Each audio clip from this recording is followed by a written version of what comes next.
বিসমিল্লাহির রহমানির রহিম। আসসালামু আলাইকুম, সবাইকে আমার লাইভে স্বাগতম।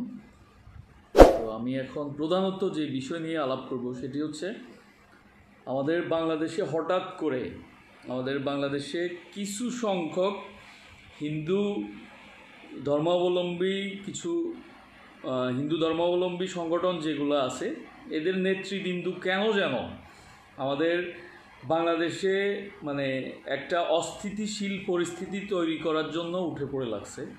আপনারা জানেন, গত কয়েকদিন আগে আমাদের বাংলাদেশের সুপ্রিম কোর্টের একজন আইনজীবী, যিনার নাম অশোক কুমার ঘোষ, যিনি আমাদের বাংলাদেশের সংবিধান থেকে আমাদের যে রাষ্ট্রধর্ম ইসলাম আছে এটি তুলে দেওয়ার জন্য আমাদের বাংলাদেশের সংশ্লিষ্ট কিছু মন্ত্রণালয় এবং বাংলাদেশের কিছু গুরুত্বপূর্ণ ব্যক্তিদেরকে লিগ্যাল নোটিশ দিয়েছিলেন।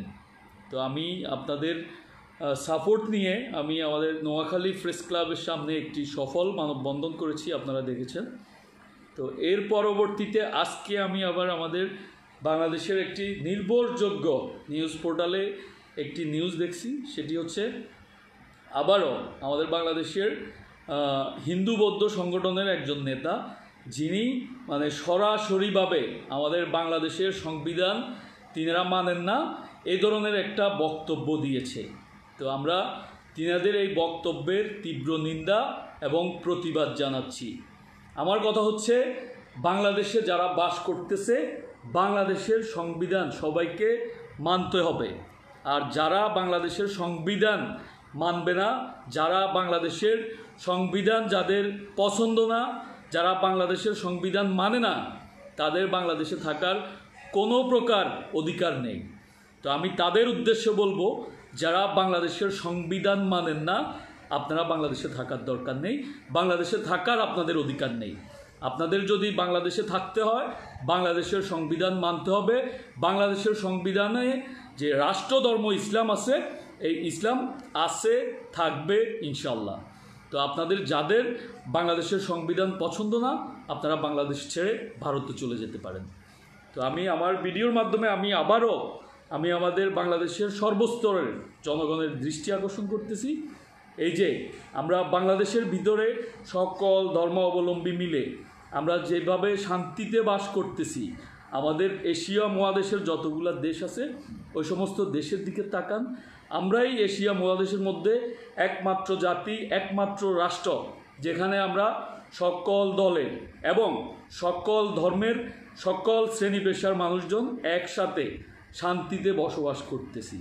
তো আমি বলবো, আমাদের এই শান্তির ঘরে আগুন দেওয়ার জন্য ভারতের কিছু উগ্রপন্থী হিন্দু সংগঠন আছে, যারা আপনারা জানেন ভারতে যে সংখ্যালঘু আছে, মুসলিম সহ অন্যান্য ধর্মাবলম্বী যারা আছে, তাদের উপর নানাভাবে নির্যাতন নিপীড়ন চালিয়ে আসতেছে। তাদের ভারতে এই যে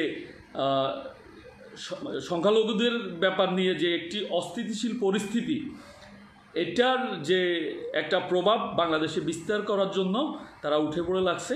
আমি বাংলাদেশের সর্বস্তরের জনগণের দৃষ্টি আকর্ষণ করে বলবো, সকল ধর্ম অবলম্বী ভাইদের দৃষ্টি আকর্ষণ করব, এদের ব্যাপারে আপনারা সবাই নিজ নিজ অবস্থান থেকে সোচ্চার হন। এদের ব্যাপারে আপনারা নিজ নিজ অবস্থান থেকে প্রতিবাদ গড়ে তোলেন।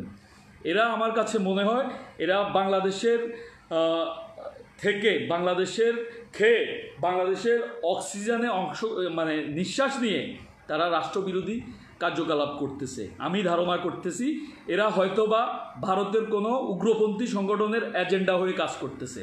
আমি আমাদের বাংলাদেশের যত প্রশাসন সহ সরকারের উচ্চ পর্যায়ে যে সমস্ত ব্যক্তিবর্গ আছেন সংশ্লিষ্ট, সবার দৃষ্টি আকর্ষণ করতেছি, যারা আমাদের বাংলাদেশের সংবিধান নিয়ে আওয়াজ তুলতেছে, যারা আমাদের বাংলাদেশে যে সাম্প্রদায়িক একটা দাঙ্গা সৃষ্টি করার জন্য উস্কানি দিচ্ছে, এদের ব্যাপারে আপনারা একটু অবগত হন, এদের ব্যাপারে আপনারা পদক্ষেপ নেন।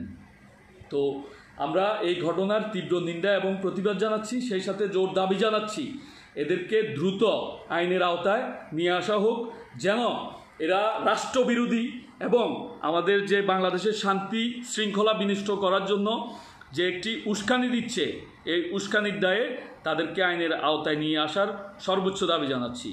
তো আমি আমার বিশেষ করে মুসলিম ধর্মাবলম্বী ভাইদেরকে বলবো, এই যে অশোক কুমার সহ, রানা দাস গুপ্ত সহ এই সমস্ত ব্যক্তিদের কথায় আপনারা মানে বিভ্রান্ত হয়ে আমাদের বাংলাদেশে অন্যান্য ধর্মাবলম্বী, হিন্দু সহ অন্যান্য ধর্মাবলম্বী সংখ্যালঘু যারা আছে তাদেরকে মানে কোনো প্রকার অত্যাচার তো দূরের কথা, তাদেরকে কোনো প্রকার কুটো কথাও যেন আপনারা মানে না বলেন। আপনাদের প্রতি আমার আহ্বান থাকবে, কারণ আপনারা যদি মানে এই সমস্ত করেন, মানে বিশৃঙ্খলা করেন, তাহলে তারা আরও মানে সুযোগ পেয়ে যাবে। তো আমার বিনীত অনুরোধ থাকবে, প্রিয় মুসলিম ভাইরা আপনারা একটু সচেতন থাকবেন। হ্যাঁ, কালো একটা চক্রান্ত চলতেছে আমাদের দেশে, সাম্প্রদায়িক একটা দাঙ্গা সৃষ্টি করার জন্য এক প্রকার উস্কানি দেওয়া হচ্ছে। তো আপনারা কেউই তাদের উস্কানিতে কান দিয়ে বিভ্রান্ত হবেন না। আর আমি আমাদের হিন্দু ভাই এবং অন্যান্য ধর্মাবলম্বী সংখ্যালঘু যারা আছেন আপনাদের দৃষ্টি আকর্ষণ করতেছি, আপনাদের ধর্মের কিছু লোকজন মানে এক প্রকার বিভ্রান্ত ছড়াচ্ছে। আপনারা এই সমস্ত লোকদের ব্যাপারে সোচ্চার হন। এরা আপনাদেরকে একটা বিপদে ঠেলে দেওয়ার জন্য উঠে পড়ে লাগছে। এদের ব্যাপারে আপনারাও সোচ্চার হওয়ার প্রয়োজন, সময় এসে গেছে।